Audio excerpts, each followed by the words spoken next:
ఒక రైతు ఫ్యామిలీలో ఇద్దరు అబ్బాయిలు పుడతారు. పెద్దోడినేమో రైతుగా, చిన్నోడినేమో మిలిటరీ ఆఫీసర్గా చేసి వాళ్ళు ఈ దేశానికి జై జవాన్ జై కిసాన్ అని మరోసారి చెప్పాలని చూస్తారు. వీటికి మెగాస్టార్ చిరంజీవి, జై బాలయ్య వీళ్ళిద్దరూ మల్టీ స్టార్లుగా చేస్తే అభిమానులకి రచ్చే.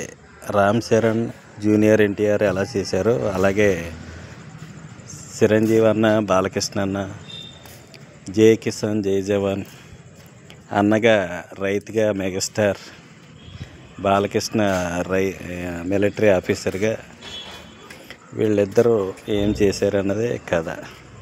ఈ కథ అభిమానులకి అందరికీ నచ్చుతుంది అనుకుంటున్నాను. మల్టీ స్టార్లుగా వీళ్ళిద్దరూ మంచి ఫామ్లో ఉన్నారు. అదే వీళ్ళిద్దరు కలిసి చేస్తే అభిమానులకి పండగ రచ్చ. రైతుగా మెగాస్టార్ ఏం చేశాడు అన్నది, అలాగే జై బాలయ్య మిలిటరీ ఆఫీసర్గా ఏం చేశాడు అన్నది, ఇది పవర్ఫుల్గా తీస్తే అభిమానులకి పండగ.